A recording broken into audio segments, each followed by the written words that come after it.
Hello everyone, welcome to February's Q&A. Usually I ask my Instagram followers to submit a question for the Ninth Dimension Arcturian Council, who is the council that I work with and that I channel. But this month I was called to Bashar, to channel Bashar. So my Instagram followers, thank you for submitting your questions. What I've done is transcribe them on my laptop here. And so I'm going to be reading the answers off of my laptop. So let's get into it, yeah? So question number 1 by Unicrane saying, thank you for submitting your question.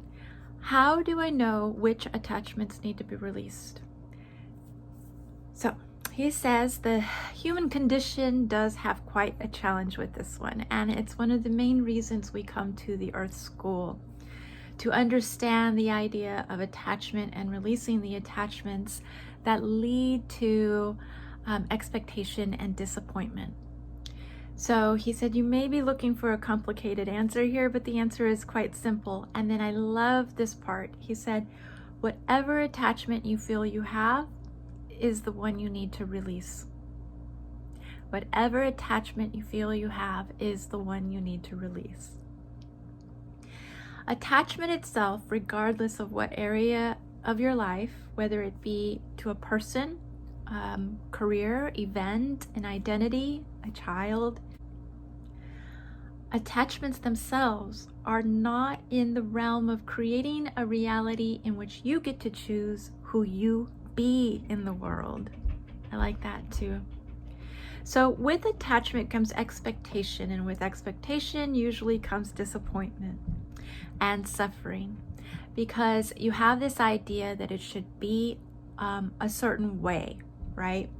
This is how it should be, and if it's not like this, and I cannot let go of the way it should be, therefore I create my own suffering by disappointing myself, by making up a story of how things should be. So if you're attached to a certain outcome and this outcome doesn't reach you in the way that you think it should, then it's not the right outcome, right?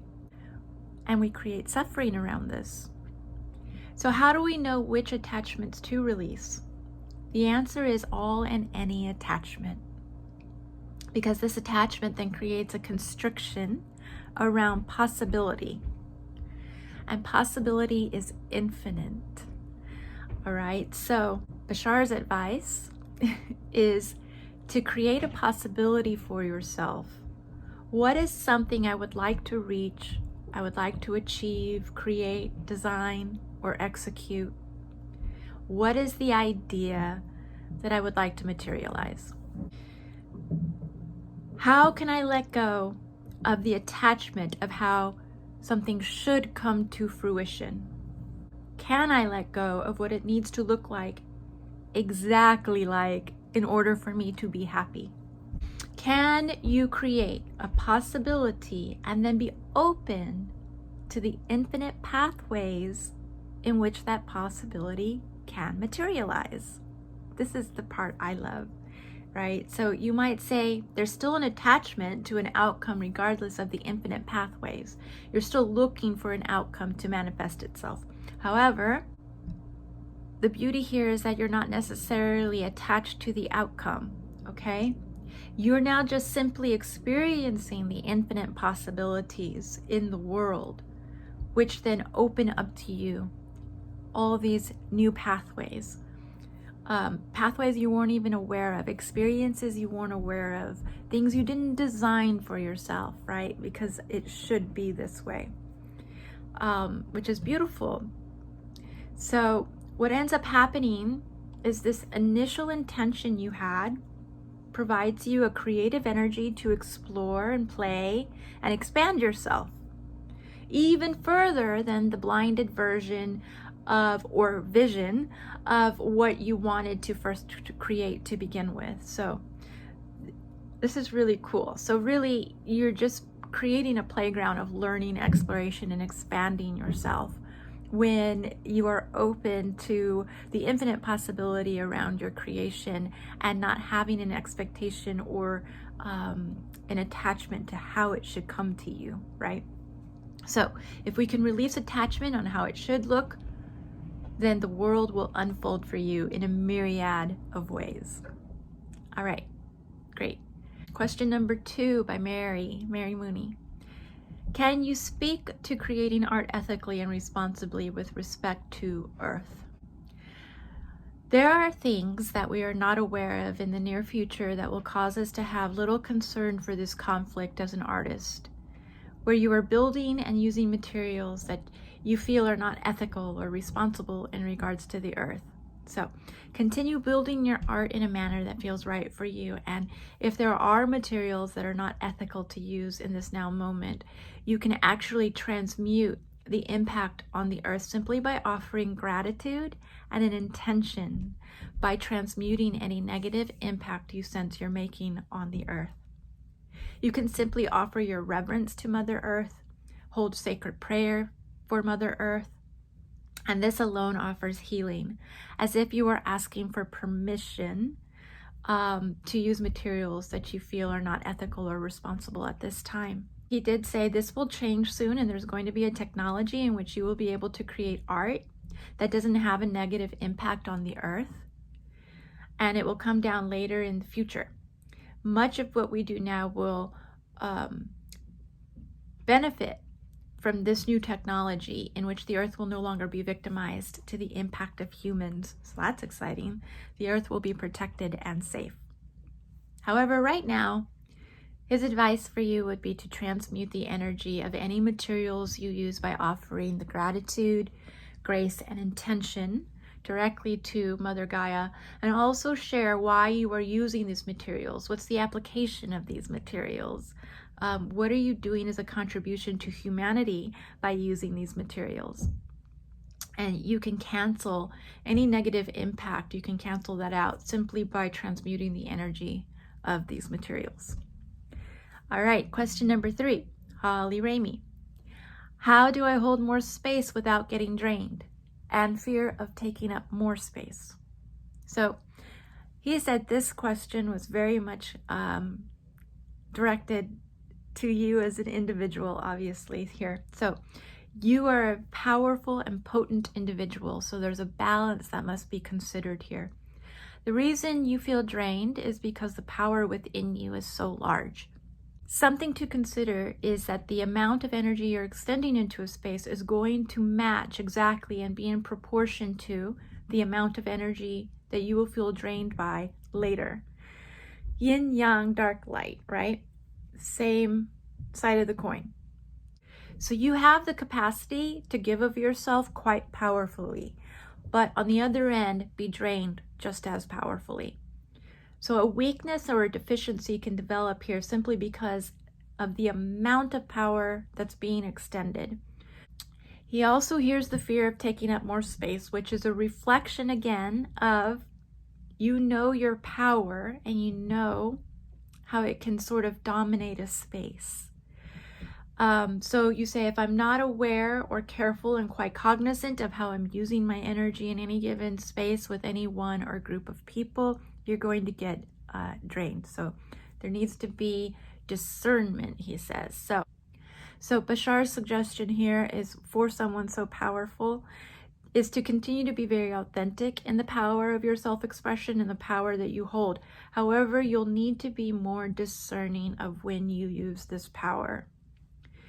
Perhaps you need to do less by not stretching yourself out so thin, by doing several small projects in which you're using your energy in tiny different places everywhere, which then amounts to an overextension of using your energy. Because no matter how small you think you're using your energy, it's very powerful and it's potent, so it's always going to be intense. Okay, so what you want to do is use discernment on how often you use your energy, with who and where. Use your energy in a very powerful manner in one sitting. So do I use my power and energy on 30 different things this week? Or do I use it for 3 to 5 very strong, potent, intentional experiences? So there's too much of a spreading of yourself that's causing an overload of energy extension here. Hi, Reggie. He's outside the window. The word is discernment on how to use your energy. With discernment, you'll begin to actually feel energized rather than drained.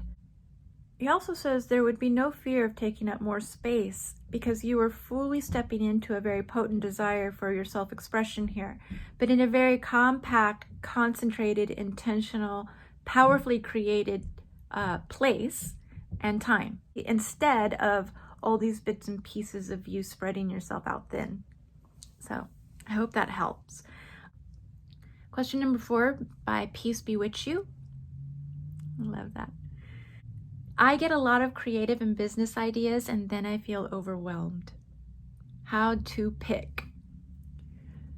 This is a very good problem to have, isn't it? He said. It shows that you're very awake in your creative center, your sacral chakra. You have a desire to build, to create, to put something forth into the world. It's a very strong energy to have so many creative ideas. So you're very fertile here. You have this fertility for creativity, fertility for life. So how do you create without getting overwhelmed? How do you pick which idea? You connect to your heart. You connect your heart to the idea. So this may sound very simple, but nothing can move forward without this heart and sacral connection. So you come up with this seed of an idea inside the sacral chakra, this very fertile ground of creation. This energy then moves up to the heart. Yes, how do I create this? With the purity of my heart, with the love of my heart, with the openness of my heart, with the faith of my heart, with the excitement and joy of my heart. Then this moves up to the throat chakra where you are able to express and share this idea. So it's very important always to align yourself with the heart. The most important thing is to align yourself with the heart and to feel joy in what you create. It says oftentimes we think that business matters need to be forced, they need to be struggled, they need to be strategized, planned, logical, practical. I need to move forward in order to do that. I need to do this and this and this. Very linear thinking. And while yes, it may be true that there are steps to take in creation, there's also the most important aspect, which is to find joy around creation. So which path is that feels joyful for you, the most joyful? Which path feels effortless to you? And effortless doesn't mean that there isn't responsibility and integrity to hold around your creation. The integrity falls mostly around the joy of creating. Doing it aligned with the heart, this is where the integrity falls. So as soon as you feel like you're forcing yourself to do something, you're trudging through mud, you're resistant to the actions it takes, avoiding the actions, procrastinating, well, then this doesn't really bring you joy, does it? So if you're trying to avoid the actions, it's not very joyful to you.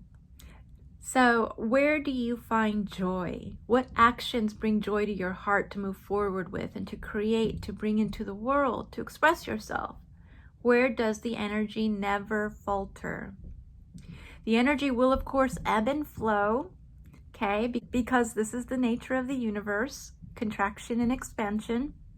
However, contraction state, when it's one of joy, is just a bit of nourishment, right? A seed being planted in a deep, dark womb of creation. So even here, there is expansion in this hibernation because something is still growing. So even when you feel that you need to take a rest or you need to, like I said, hibernate, this is fine because the next thing that will come is the seed of creation, the seed bursting out of the ground. The most important thing here is which idea brings you joy. That is the path to take. So thank you so much for submitting your questions this month, and I hope this was helpful for you. And I will see you again next month. Thank you.